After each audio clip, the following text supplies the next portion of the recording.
अस्सलाम वालेकुम। Hello friends, आज हम बहुत दिनों के बाद आए हुए हैं फिर से नाज गाइड सॉल्व करने के लिए।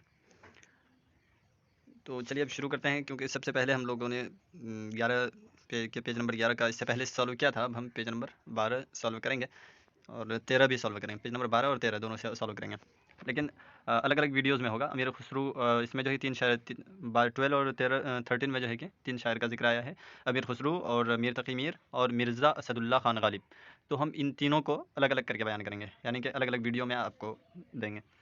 तो चलिए अब हम शुरू करते हैं। उससे पहले ये कि अगर आप मेरे चैनल पर नए हैं तो हमारे चैनल को सब्सक्राइब कर लें और बेल आइकन प्रेस कर दें, ताकि हमारी सारे वीडियोज़ आप तक पहुँचे और आप आसानी से सॉल्व कर सकें। और अगर आप पहले से हमारे चैनल को सब्सक्राइब कर चुके हैं तो हमारे चैनल को लाइक करें, शेयर करें और कमेंट करके बताएं कि हमारी वीडियोज़ कैसी लगती हैं। और अगर कुछ गलतियाँ आती हैं या कुछ कमी रह जाती है तो आप हमें बता सकते हैं, हम उसको सॉल्व करने की कोशिश करेंगे। ठीक है, शुक्रिया। चलिए अब शुरू करते हैं। तो आज हम लोग इस वीडियो में सबसे पहले हम लोग उर्दू पोइट अमीर खुसरू के बारे में पढ़ेंगे। तो अमीर खुसरू ही वॉज द एक मिनट अमीर खुसरू ठीक है, अब शुरू करते हैं। He was the great Indo Persian poet. वो एक इंडो पर्सियन यानी कि इंडो हिंद, वो हिंद फारसी के, पर्सियन का मतलब आता है फारसी, इंडो ये हिंद को कहा जाता है, ग्रेट का मतलब आता है अजीम, पोइट शायर। वो हिंद फारसी के, यानी जो फारसी में जो हिंदुस्तान में जो फारसी चलती थी उसी को उसके अजीम शायर थे। वो हिंद फारसी के अजीम शायर थे। Born in AD 1253 at Patiali in the district of Etah, Uttar प्रदेश। वो इसमें कोई ऐसा वर्ड है नहीं जिसका वर्ड मीनिंग वो हो, बताना पड़े। तो चलिए शुरू करते हैं, तर्जमा देखते हैं कि वो उत्तर प्रदेश के इथा ज़िले, वो उत्तर प्रदेश के इथा ज़िले के पटियाली गांव में पैदा हुए, यानी कि पटियाली गांव उत्तर प्रदेश के इथा ज़िले में 1253 ईस्वी को पैदा हुए। ठीक है, अब आगे चलते हैं। His father Saif Mahmud was a Turk, came to India during the reign of Sultan Iltutmish. तो उसके फादर सैफ महमूद एक तुर्क थे। ये जो टर्क है लिखा हुआ, ये तुर्क, यानी कि उसके फादर सैफ महमूद, उनके फादर का नाम क्या था? सैफ महमूद था। वॉज ए टर्क, यानी कि वह एक तुर्की थे, यानी कि वो तुर्की से बिलोंग करते थे, वो तुर्की से आए थे। Came to India during the reign of Sultan Iltutmish.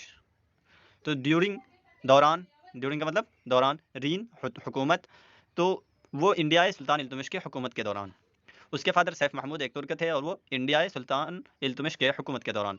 अब आगे देखते हैं। His mother was daughter of Imadul मुल्क, उसकी माँ जो है, उसकी वालिदा इमादुल मुल्क की बेटी थी, डॉटर बेटी। ठीक है। अमीर Khusru started his service work with Alauddin Kishlay Khan. तो अमीर खुसरू ने जो शुरू के, पहले वर्ड देख लें, सर्विस, खिदमत, काम, अंजाम, जो भी कह लें, नौकरी के माने में भी आता है। विद अलाउद्दीन किशले, तो यहाँ कोई वर्ड नहीं मिला। निफ़े भतीजा आता है, और ये अब सुल्तान बलबान ये नाम है। नसीरुद्दीन बुखारा ये भी नाम है। अपॉइंटेड मतलब मुकर्रर करना। गवर्नर मतलब हाकिम। समाना ये एक जगह का नाम है।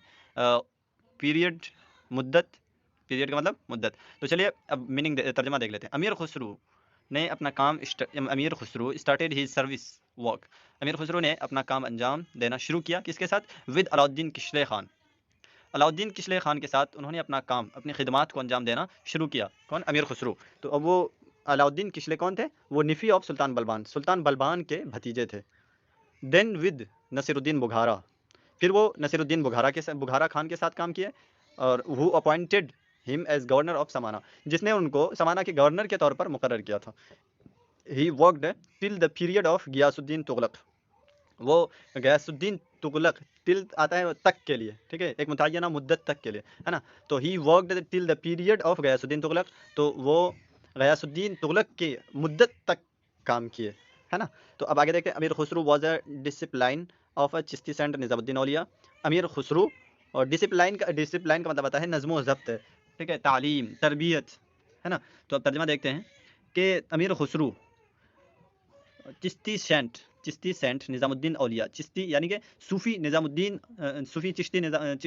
चिश्ती औलिया रहमतुल्लाह अलैह के पास तालीम और तरबियत हासिल की, या नज़्म ज़ब्त हुआ था उनका, या उनकी तरबियत हुई थी। ठीक है, आपको जो भी सभी अच्छा लगे वैसा तर्जमा कर सकते हैं आप, सारे तर्जमे सही है।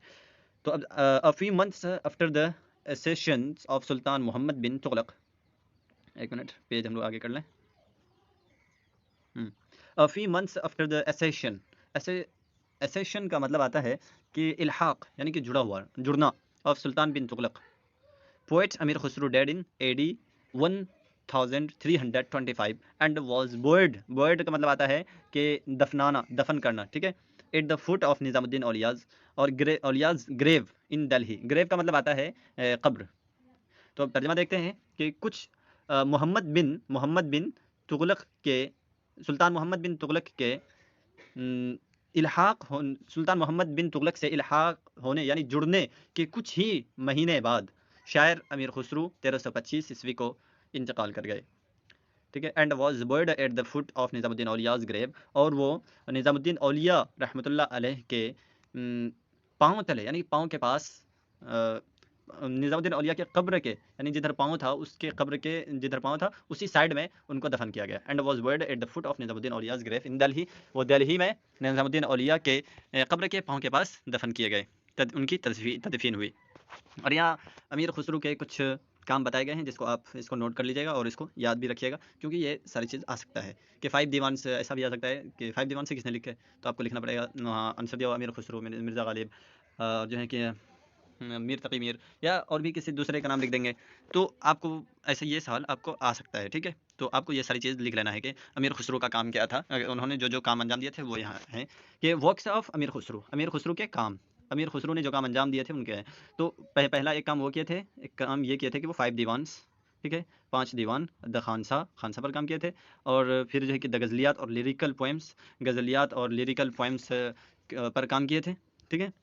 और जो है कि द प्रोज वर्क, प्रोज का मतलब आता है नस्र, समझ रहे, ठीक है। नस्र मतलब कि अब नस्र में जो जो काम किए थे अब वो है कि खाजिनुल फतह, ये था उनका जो ये काम था जो उन्होंने लोगों के सामने पेश किया था। अब दूसरा काम अफदलुल फवाइद, और तीसरा था अजाज खुसरवी, ठीक है, द हिस्टोरिकल पोएम्स एंड, पांचवा काम उनका ये था कि द हिस्टोरिकल पोएम्स एंड मसनवीस, उन्होंने जो है तारीखी शायरी और मसनवीस लिखे, ठीक है। तो उनमें से एक मिफ्ताहुल फुतूह है, और दूसरा नूह सिफर है, तीसरा तुगलकनामा है। तो चलिए इस वीडियो में बस इतना ही, फिर मिलते हैं अगले वीडियो में। अगले वीडियो में हम मीर तकी मीर के बारे में बात करेंगे। तो फिर से वही एक बात कि अगर आप चैनल को अभी तक सब्सक्राइब नहीं किए हैं तो सब्सक्राइब कर लें, और हमारे बेल आइकन को भी प्रेस कर दें। और एक बात ये कि कमेंट करके हमें बताएं कि हमारा वीडियो कैसा लगता है, आपकी समझ में भी आता है कि नहीं। अगर हमें कुछ कमियां रह गई तो हम उसको आपके सामने सही करके बयान करने की कोशिश करेंगे, बताने की कोशिश करेंगे। तो चलिए आज के लिए इतना ही, अभी के लिए इतना ही। खुदा हाफिज़, अस्सलाम वालेकुम, गुड बाय।